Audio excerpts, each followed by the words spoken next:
Now look at Part 1. Part 1. You are going to hear a conversation about purchasing a cellular phone. First, you have some time to look at questions 1 to 6.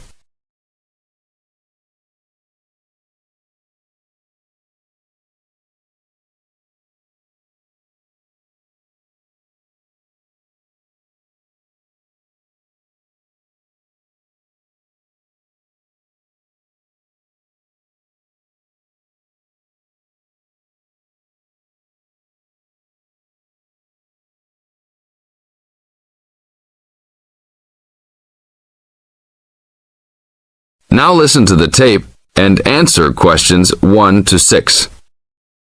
Excuse me, can you give me some information about purchasing a cellular phone? Of course, my pleasure. We carry all sorts of phones, from the most basic phones to very sophisticated web-enabled phones. I will do my best to help you find a phone that suits your needs. Thanks. I'm looking for 2 cellular phones, one for me and one for my son. I think I won't need anything too sophisticated, just your basic phone functions. But maybe my son will like something with more functions. Sure, well, let's take a look. So you have no preferences at all? What about the size or colour? How about the brand? Well, I don't really care what brand the cell phone is, but I guess I don't want anything that's too big or too small. I want a phone that can fit nicely in my hand and in my pocket. If it's too big, it might be too heavy, and if it's too small, I might lose it. Colour, I don't really care about either. Well, I don't want a pink phone. Ah, okay, so let's look for something suitable for a working person. How about this one? This one is the R55. It is black, not too big, not too small, all the usual functions. The best feature of the R55 is that it can be used worldwide, even in Europe or Asia. It looks good. How much does it cost? It is only $100. If you sign up for a calling plan, then we will give you a $50 discount on the phone. How old is this model though? I don't want anything that's too old. This model was introduced into the market about 3 years ago, so it is a bit older, but be assured it will still work fine. Well, I think I still want something not as old. How about from last year? Any good phones from around that time? Yes, there are some. How about this one? It's the new model of the phone you just looked at, called the W55. Most of the features are the same. There are some new features on the W55 though. The battery will last up to 2 days longer, and the overall weight of the phone is lighter. How much is this one? This is selling for $150. If you purchase it along with a phone plan, then it will be only $100. Okay, I think I'll take this one. Now, I need to pick up a phone for my son. I think he'll want something more trendy, so how about a new model for him?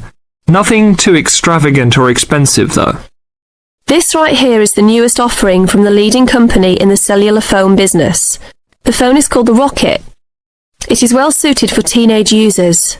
Among the teen-friendly features are 10 songs to choose from, a free messaging system that allows friends to send text to each other, and voice recognition dialing. The thing most younger users like about the Rocket is that it has a screen that changes colours. All this for only $100 with a purchase of a 1-year phone plan. Sounds like something my son will like. Can I sign us both up at once? Yes, of course. Both of you can share one plan. You will pay only $50 a month for both of you to share a plan. That's it?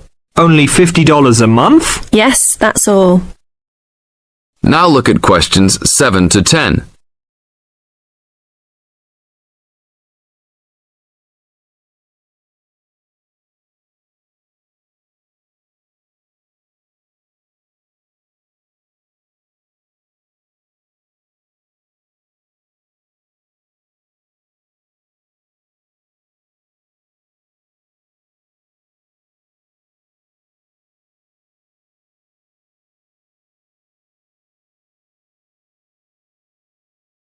Now listen to the tape and answer questions 7 to 10. Okay, I will need your information. Name and address, please. Richard Derek Jones. What's your profession? I'm an engineer. Address, please. 322 1st Street, San Francisco, California. And phone number, please. 621 621-360-7601. Oh, sorry, that's the wrong number. 621-360-7610. How many phones do you want activated onto your plan? 2 for now. Thank you very much. Your phones will be ready in a minute. That is the end of part 1. You now have half a minute to check your answers.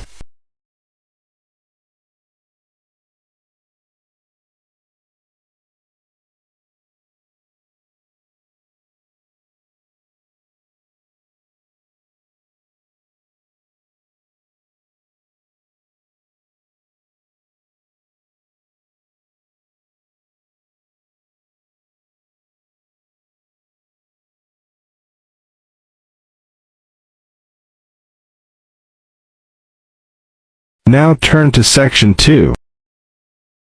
Now you have some time to look at questions 11 to 16.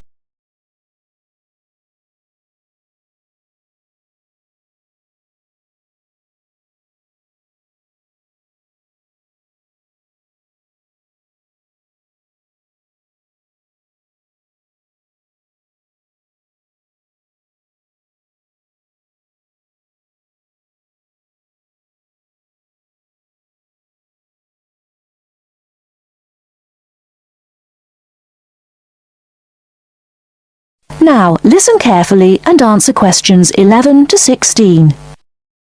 Good afternoon. Hello. How can I help you? I'd like to make a transfer, please.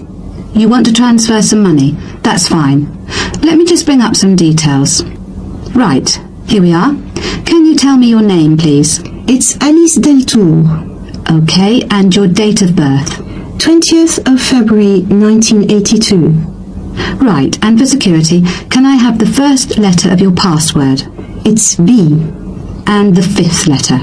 That's F. Fine. Now, where do you want to make the transfer to and from? I'd like to send money from my current account abroad. Which country are you sending it to? To China. My boyfriend is on holiday there, and he's run out of money. Oh dear. China, okay. Now, there are several ways to do this. We can do it by credit card, by electronic transfer, by cheque or by banker's draft. I'm not sure. What's the best way? Well, that all depends. The simplest way is by cheque, really. I just write the cheque and send it. Yes, but it can be very slow and take a long time for the money to clear. Between 3 to 4 weeks. How soon do you need the money to get there? I'd like it to get there in the next couple of weeks. So really, sending a cheque is going to be too slow? Yes, I think so. Let's look at electronic transfer then. This usually takes between 2 and 5 working days. That's 2 to 5 days. Working or business days. If you send it on Friday, it will get there the following Friday at the latest. I see. That's much better. Yes, but we do charge a fee for this. We charge a flat fee of £21, and on top of that, the receiving bank may charge a fee, and an agent may also charge you for transferring the money between banks. So, how much is it altogether? We can't give you an exact amount. You need to check it with the receiving bank and any agents that they use. I see. Also, you can send it in sterling or dollars from here, but there will be an additional fee depending on the exchange rate when you convert it into renminbi. So there will be another charge too? I'm afraid so. Does it make any difference if I send it in dollars or sterling? It could make a difference according to which currency has the best exchange rate. The other difference is this. If you send dollars, the amount goes through the US clearing system. We send the money to our branch in London. They then send it to our branch in New York, and the New York branch sends it to the bank in China. It goes all around the world then. Before you hear the rest of the talk, you have some time to look at questions 17 to 20.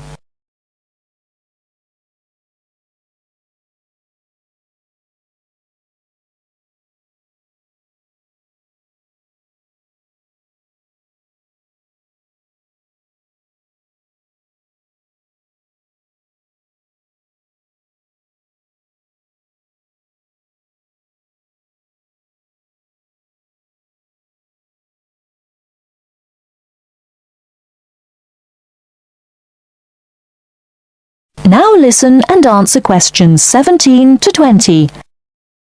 What about if I send sterling? In that case, we send it to our branch in London. From there it may go directly to China, unless the bank in China has an agent in London, in which case we transfer it to the London agent and they send the money on to China. So how do I proceed with the transfer? Okay, first we'll need some details about the beneficiary from you. The who? The beneficiary, the person receiving the money.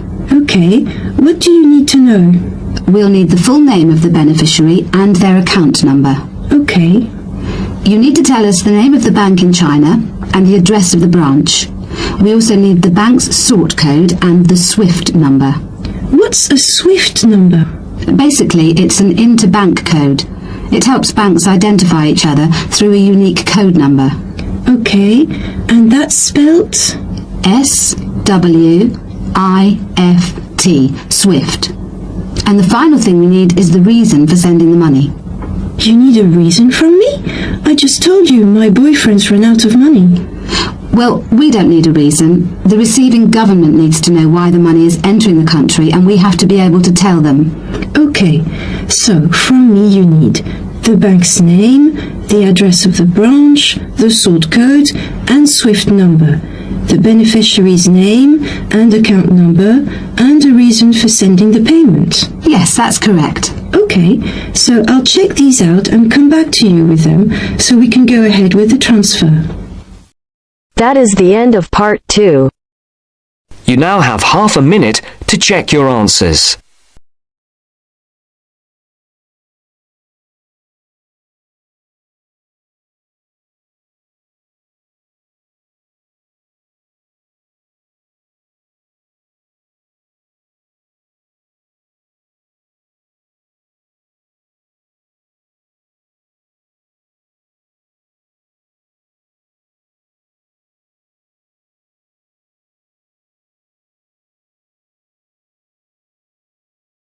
Now turns to part 3. Part 3. You will hear a conversation between two students who will discuss a project they're working on together. You have 30 seconds to look at questions 21 to 27.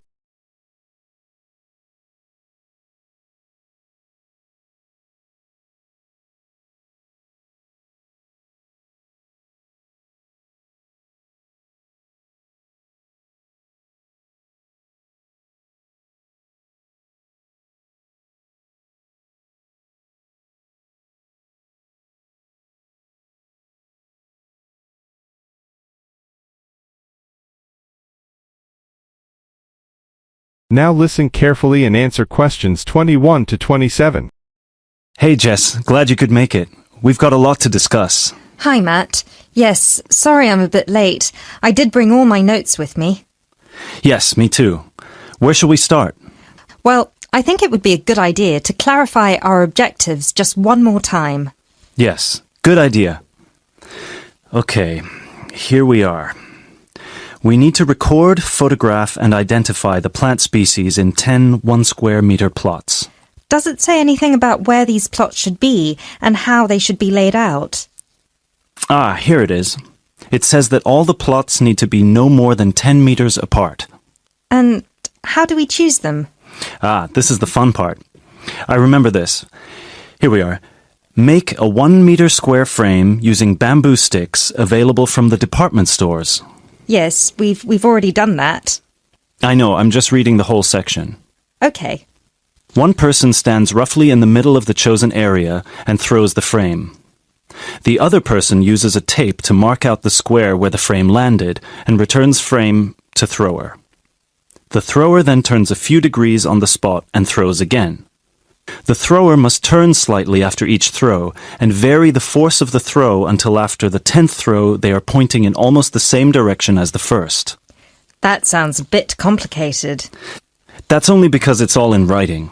It's just a simple throw, turn, throw, turn, throw, turn until we have 10 squares. And I guess you want to do the throwing. Well, if you don't mind. I'm sure you'll be more accurate at marking the squares. Yes, I am sure I am, and I'm sure you've got a stronger throwing arm. You now have 30 seconds to look at questions 28 to 30.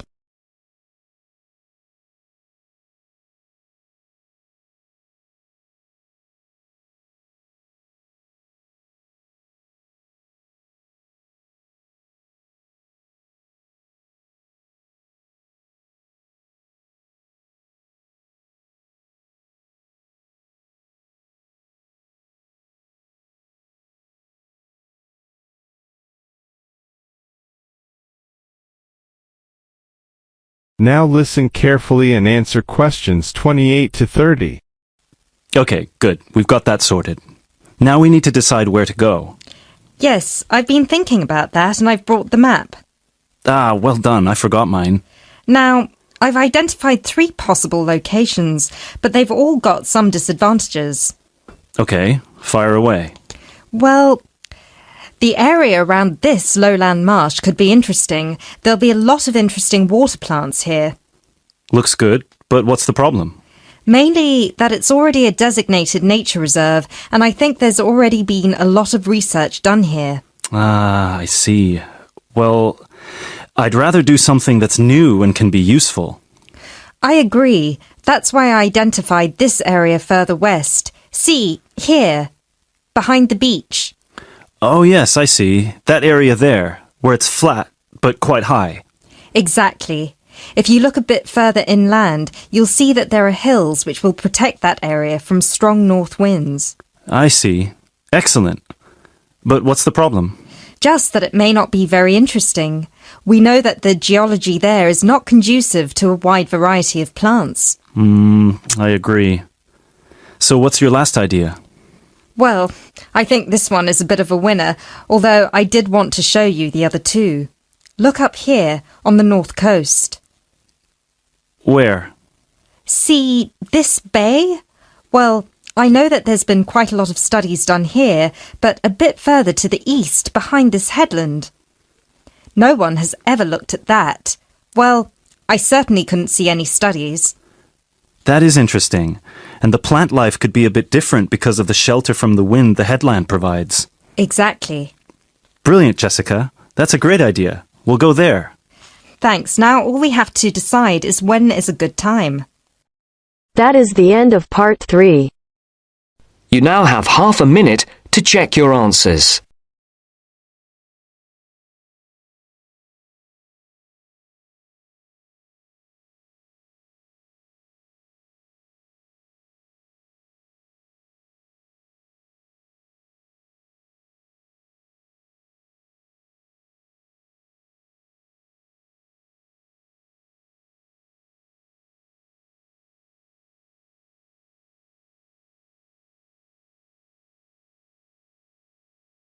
Now turn to section 4.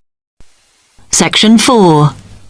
You will hear part of a lecture on cities of the future. You now have 30 seconds to read questions 31 to 37.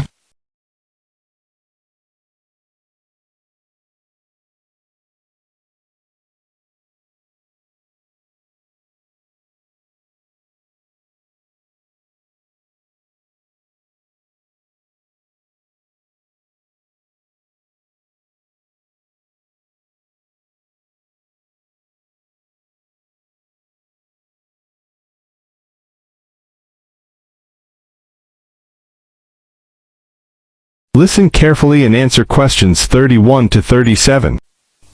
Okay, we've been looking at how societies will develop in the future and at the increase in the size of cities. So I want to talk to you today about the key considerations in these cities of the future. There are 3 key elements I want to look at, and these are the new features they will have, issues of size, and the main problems to be considered. First of all, individual transportation will be a big factor in these new megacities as public transport becomes unmanageable. There'll be a huge rise in the use of segways, which are personal transporters like motorized scooters. As a result, and partly also to reduce pollution, roads will be altered so that they are narrower and will take up less of a city's space than they do currently. Naturally, this is a major change to the infrastructure, and something that may hinder it is the huge amount of investment it will require. The next thing is, what is going to happen to the commercial areas? We do not want these to become even larger concrete jungles than they are at present, so we have to look at design. And current designs for city development include building gardens on the roofs of these buildings to make a more pleasant environment for workers. And you may think that these areas will expand to cope with increased commercial activity. In fact, the prediction is that they will cover 1/5 of the area that they do at present as we build upwards. The exception to this is shopping centres, which we predict will expand with more and more temperature-controlled malls. What may cause difficulties is that the superstores will be confined to the outer edges of the city, as they will be too big to fit into the new malls. Then, of course, there are the residential areas, and these will undergo their own changes. One particular development will be houses which are built from glass, as innovations in this material allow it to provide light without causing problems with temperature inside a building. The residential areas will not be allowed to expand without limit, as happens in some areas at present, and their size will be restricted to a population of 15,000. One issue, which has yet to be resolved, and I'm not sure it ever will be, is how we manage to house older residents. They will be increasing in numbers as time goes on. Finally, how will these cities live? We know we have limited energy sources, so what will we do? Well, something currently in development, which will be a feature, is that waste is going to become an energy source. For example, to provide gas in homes.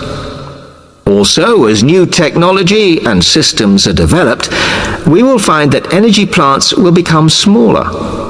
Another energy source we could use, but one which raises issues of having enough space and too much noise, is wind farms. Because of the problems, I'm not convinced these will be the grand solution to our energy problems that we thought they were going to be. Now you have some time to look at questions 38 to 40.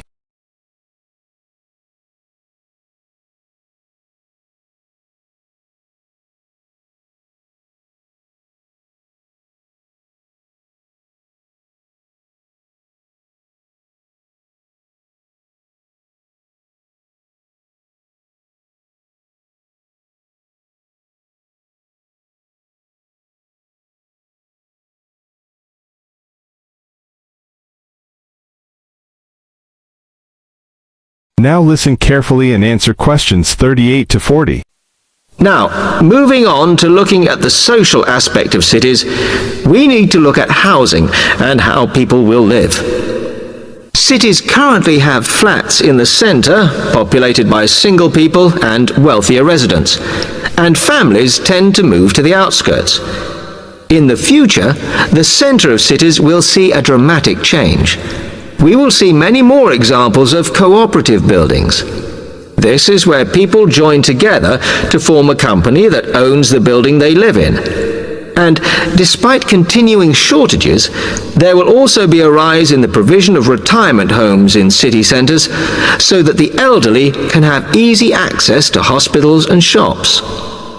Recently, we have seen a levelling off in the growth of private housing, and I think that will not change.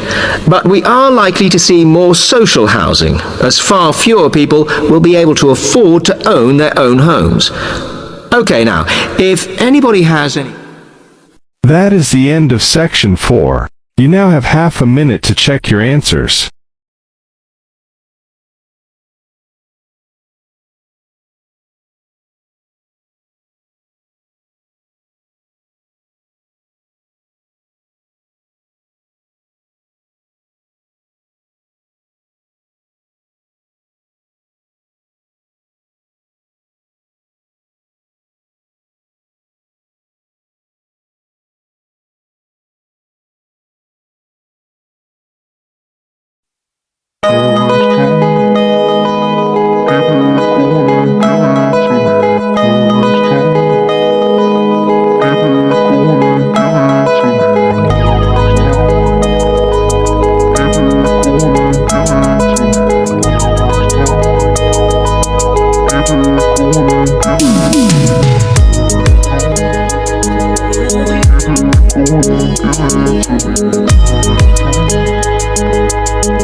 give it to me.